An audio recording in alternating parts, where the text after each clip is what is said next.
Бәріңе сәлем достар, сендермен Мирас Қалдыхан, Наки ТВ арнасы.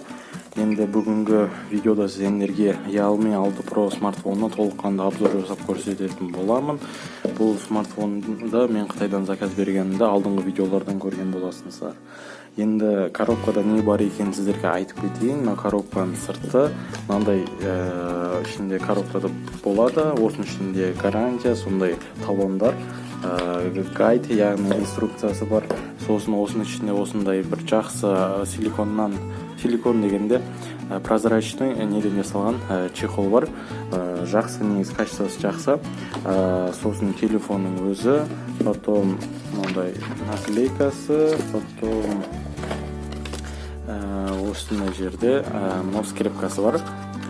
Телефонның несін ашуға скрепканы сразу алып алайық. Сосын осы еще зарядның несінде мына жерде көріп тұрғандарыңыздай 30 ваттық па сондай осы 30 ватт беретін блок питания, яғни телефон тыққан кезде телефон 30 ваттық зарядкамен зарядталады. Мынау USB Type-C шнур, осындай әдемі андай жаңағы сары түспен жасалынған.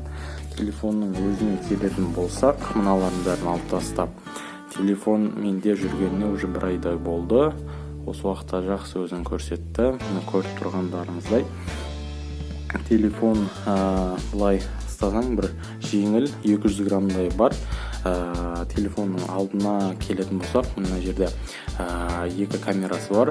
Біреуі 16 мегапиксельді, екінші 8 мегапиксельді. 16 мегапиксельді негізгі камера, 8 мегапиксельді ол кең бұрышты камерасы болып табылады. 105 градуста түсіре алады. Және де артында 4 камерасы бар. Мына жерде 8 мегапиксельді широкоугольный жаңа кең бұрышты камерасы бар. Сосын 64 мегапиксельді Samsung-тың камерасы бар. Потом 12 мегапиксельді телевик бар. Потом 2 мегапиксельді макрообъектив. Телефонның сырты стеклодан жасалынған. Дауысын естіп тұрсыздар ғой. Стеклодан жасалынған. Телефонның жерін алынбаған. Бұны алуға болады. Сосын жерде логотипі бар. Мынандай переливающий жаңа найзағайдың суреті болып тұр. Жанында корпусы мынандай жерлері неден жасалынған, пластиктан. Кнопка блокировки қосып жүретін. Бұл жерде отпечаток пальца бірге қосып орнатылған. Ал сол жағында дауысты азайтатын, көбейтетін. Сосын мына жерде лоток бар, сим-карталарға арналған. Сол лотокты қазір ашып көрсетейік. Бұл жерде 2 сим-карта және де үшінші слот микро SD салуға болады. Мына көріп тұрғандарыңыздай ұзын, былай. Көріп тұрғандарыңыздай, ұзын. Мына жерде микро SD 2 сим-картаны салуға болады. Қайтадан салайын. Және де телефонда отпечатоктан басқа экранда камерамен ашатын режимі бар. Мына камерамен біз ашты уже. Сим-карта дұрыс орнатылмады дейді, оны бөлек істеп жатармын. Қазір телефон көріп тұрғандарыңыздай ең басты особенностьтар ол экранында 90 Гц болып келеді. 90 Гц дегеніміз бізде негізінен телефондардың көбісі 60 Гц болады, и ол көзге жағымды көрсетіледі. Бірақ 90 Гц болса, одан сайын плавно жұмыс істеп жатқан сияқты болады. Бұл телефонның несін тексерейік енді. Мынандай Geekbrains деген сияқты тесттарда қанша балл алатынын көреміз. Asset деп бастаймыз. RAM, CPU, матч. Осы RAM болып жатқан кезде телефон жайлы айтып кетейік. Бұл телефонда процессоры Snapdragon 720G орнатылған. 720-дан кейінгі шыққан процессор G деген қосылуымен ол гейминг дегенге, яғни ойынға арналғанын білдіреді. Ойынға арналған дегенде орташа сегментте жақсы средняктардың бірі процессоры.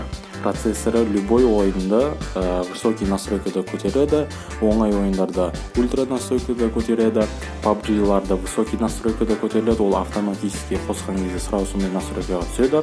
Ал қалған ойындарда көрсеңіздер болады. Бүгін мен бір ойын жаздым. Asphalt 9 деген сода ойнап көрсететін боламыз. Және де Antutu Benchmark бар. сосын камерасының тесттарын айтатын боламыз. Бұл жерде басқа Xiaomi сияқты қарсыластарынан айырмашылығы, камерасында 12 мегапиксельді телевик бар.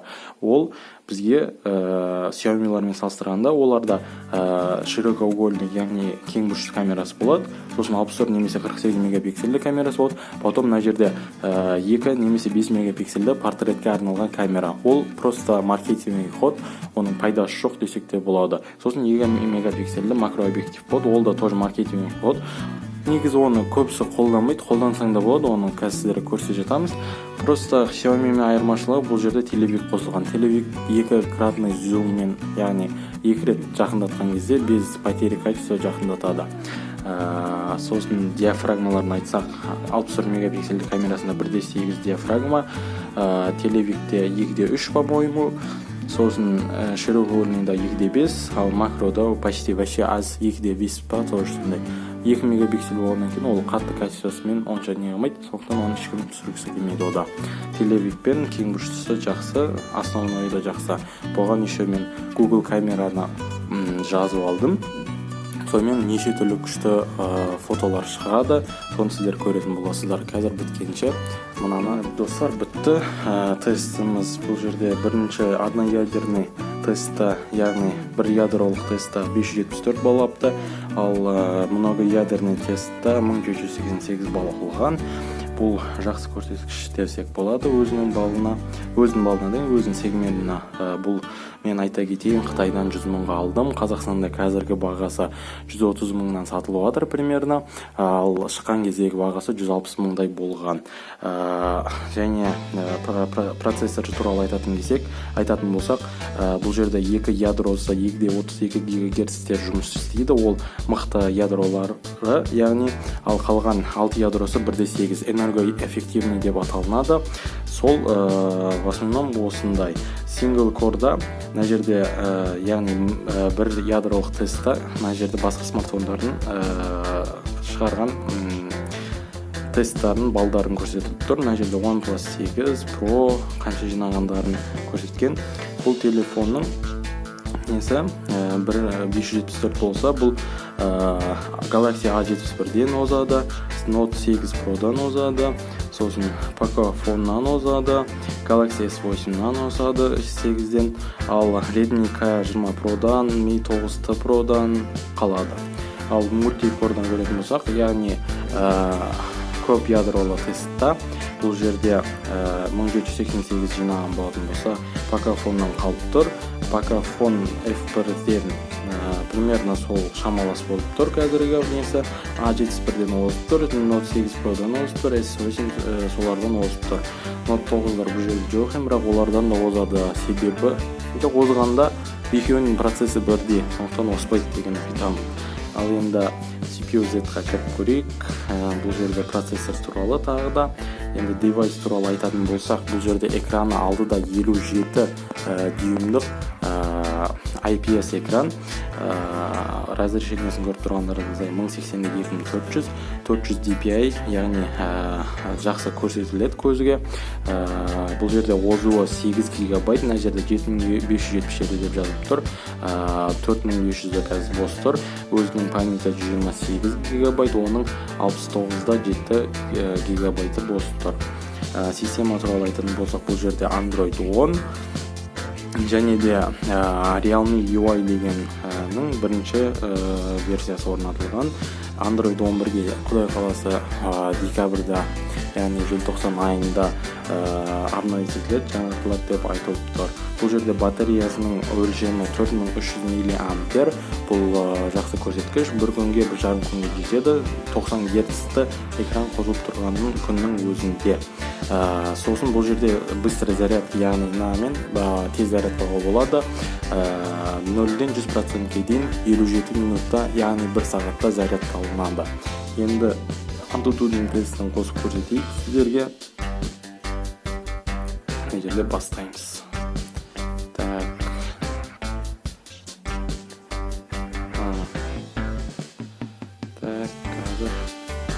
Бұл жерде разрешение беру керек, қазір қосып жіберейін, сіздер көреміз.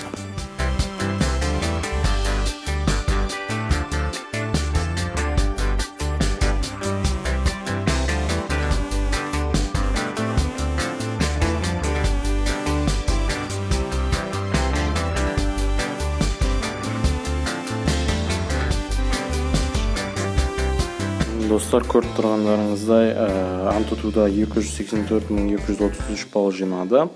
Бұл жерде айта кететін CPU-дан 103.000 жинаған, GPU-дан 71.000, памяттан 52.000 жинаған. Телефон туралы тағы бір-екі информация айта кетейік. Бұл жерде телефонда былай қарап тұрсаңыздар, процессор сол жаңа айтқан 720G, Adreno 618, графический ускоритель, яғни жаңағы видеокартасы, экран разрешениесі Full HD+, мұны 1080-2400, артында 4 камерасы бар, задний камера 64, 12, 8, 2 мегапиксельді. Сосын памяти жайлы ақпарат бұл жерде Dual Channel, яғни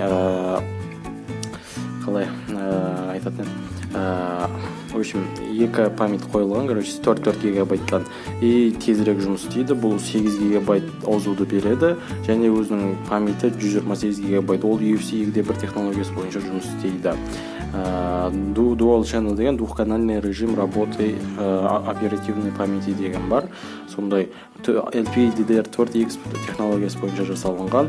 Процессоры екеуі жаңағысы Qualcomm Cortex A76 технологиясы бойынша жасалынған. Ол 2.32 ГГц жылдамдыққа жұмыс жасайды, алтауы 1.8 ГГц жылдамдыққа жұмыс жасайды. Олар энергоэффективный деп аталынады. Және де 8 нанометрлі технология бойынша жасалынған. Сосын тағы айта кететін, бұның экраны 90 Гц, мына жерде 60 Гц деп дұрыс емес көрсетіліп тұр. Экраны более плавный, ең басты фишкалардың бірі, басқа Redmi'лармен салыстырғанда бұның экраны 90 Гц. Бұл көзге жағымды анимациялар береді. Міне көріп тұрғандарыңыздай тез-тез жұмыс істейді мына экраны. Бұдан кейін 60 Гц экранды қолдансаң, как будто 60 Гц жай жұмыс істейтін сияқты, андай қатып жұмыс істейтін сияқты көрінеді.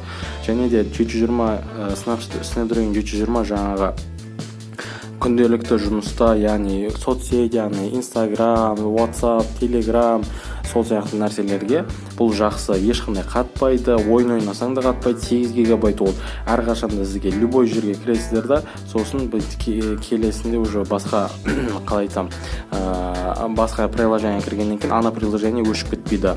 8 гигабайт спокойно жетеді. Және де тағы айта кететін нәрсе, бұл жерде батареясы 4300 миллиампер. Міне көріп тұрғандарыңыздай 30 ваттық зарядкамен зарядталынады. Ол бізде 1 сағатта зарядталынады. VOOC деген технология бойынша, весі 202 грамм, Android 10, сосын Realme UI 1 деген оболочкасы бар. Ол скоро Android 11-ге обновление жасалынады декабрьде, яғни желтоқсан айында осы жылдың. Және де Wi-Fi 2.4G және 5G, Bluetooth 5.1, NFC бар. Қалғандары осындай сет, яғни 4G жақсы жұмыс жасайды. Мұны бұлай өшіремін да. Мұны 4G плюс деп шығып тұр. Көріп тұрсыздар ғой. Осындай. Енді қазір сіздерге көрсететін жайт, ол енді камерамен ойындарды көрсету керек. Бірінші ойындарда мына Asphalt 9-ды жаздым мен. Бұл 2 гигабайт память алады екен. В общем, қазір көреміз қалай ойналынатынын, қалай жұмыс істейтінін осы Asphalt-та. Және сразу настройки качествосын тексеріп көрейік, қалай болады екен Asphalt-та. Ойынның дауысын шығарамыз. Так, алып тастайық. Что-то ұзақ қосылып жатыр. Так что звугі шықты, жай қойын. Олай, қазір настройкасын көрейік. Управление емес. Звук и дисплей зашел. Міне, качество виртуализации. Что-то на Asphalt 9-ын жазғам. Asphalt 8-дерде сәл басқаша еді интерфейсінде. Бұл жерде высокий качество, до конца басқа ультра деген жоқ. Высокий качествода сақталынады. Ар жағында стандарт и производительность деген бар. Бізде высокий качество тұр. Енді осымен ойнап көрсететін болам. Мына жерде Game Boost деген өзінің технологиясы бар. Осы Realme-дің. Сол қосылған болу керек. Басқа приложенияларда андай өшіреді, чтобы ойында более оңай болу үшін. Ойнағанда сәл қатпау үшін. Қазір ойын ойнау барысын көрсем, қалай ойналынатын. Далее үйретіп жатыр. Далее дейміз. Спуск в Гималаях дейді. Ойын осылай. Қазір сіздерге батареясын айттым. Камерасы туралы айтуым керек қазір. Мынаны көріп жүрміз, сосын айтатын боламын. Мына жерде мына IPS экран жақсы не болады. Сосын экраны Gorilla 5 технологиясы бойынша жасалынған. Мына. Так. Ойын барысы жақсы ойналып жатыр. Что-то бір қандай жер екен білмеймін, но айналып быт шығып кетті, короче. Ойнау қатты білмеймін, сондықтан қатты не қылмаңыздар, внимание обращать етпеңіздер. Просто ойын қалай ойналатынын көрсету үшін. Мына бірінші орын болып келдік, қайтсек те. Сол ойын осындай бүйтіп шығып кетесің. Сосын басқа бір любой приложение кіресің ғой. Не қыласында ол маяқта уже сақталып тұрады. Мысалы Antutu'ға былай кіресің, Antutu шығарып жапты. Айттым ғой, жаңа Game Boost деген технологиясы бойынша қосылғаннан кейін ол шығарып тастайды. Ал если постоянный ойын күндерде ол любой бір маяқта көп приложение шығады, солардың бәрін сақтап жүре береді. Мысалы мынаны қоссаң қайтадан қосылып тұрады. Бұны былай осы ойында осындай результат көрсетті. Енді камерасы туралы айтайық. Бұл жерде өзінің камерасы мені көріп тұрғандарыңыздай, мына жерде режимдары бар. Мына жерде көріп тұрсыздар ма? 1x, 2x, 5x, 20x-қа дейін барады. Супер өзінің зумы бар. Қазір мен сіздерге 20x-қа баруының қажеті жоқ, ол несі жаман көреді. Былай айтқанда. Сосын мына жерде көріп тұрсаңыздар, мынаны басам. Широкоугольный, яғни широкоугольный режим қосылады. Сосын енді сіздерге передний камерасын көрсетейін. Мына көріп тұрғандарыңыздай, мына жерде широкоугольный несі бар. Мына өшірден тағы одан сайын ашылды бұлай. Сол общем. Енді несін фотоларын, примерларын мына жерге прикрепить етем. Прикрепить еткенде видеода көресіздер қазір. Сіздерге ашын камерасын түсіріп көрсетейін. Автофокусына видеосы, мысалы видео қосқан кезде, видеосы айтпақшы видео бұл жерде 4К түсіре алады, бірақ жаңағы кең бұрышты камера оны уже поддерживать етпейді. 1080p 60 кадров түсіре алады, 4K-да 30 ғана кадр секунду, 1080p-да 60 кадр түсіре алады. Бірақ жаңа кең бұрышты камера қолдамайды ондай режимде түсіре алмайды. На 60 кадрда түсіріп көрсетейін. Және де өзінің мынандай фичасы бар, когда сен былай түсіресің, былай бір адамды алады да қалған жерін бәрін баке қылып, андай как будто бір не сияқты көрсетеді. Бір киноларда жүрген сияқты қылып ше. Ондай видеоны қазір тағы да прикрепить етемін. Болмаса былай не қылайын, былай көрсетіп жіберейін сіздерге. Мынандай көріп тұрсыздар ма? Жандарым баке қылып тұр.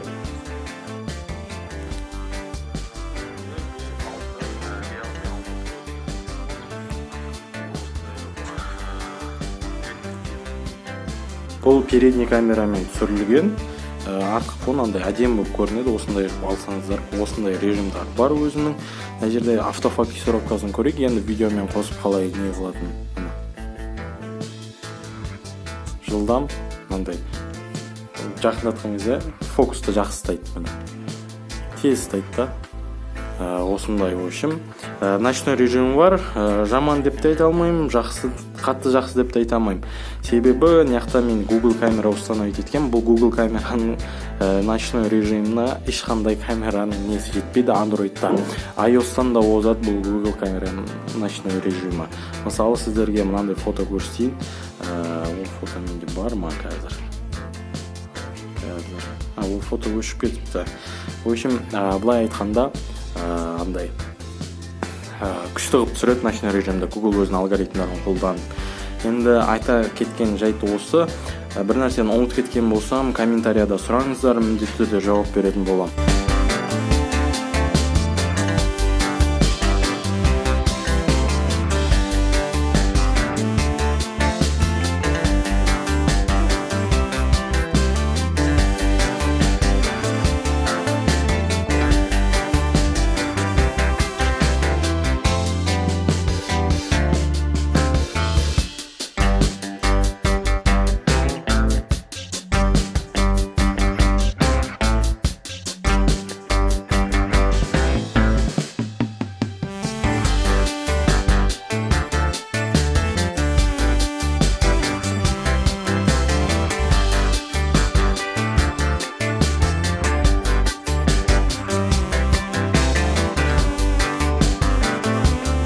сол достар, видео ұнаса лайктарыңызды аямай басыңыздар. Жаңағы осы телефон туралы сұрақтарыңыз болса комментария жазыңыздар. Мен міндетті түрде жауап беретін боламын. Сау болыңыздар.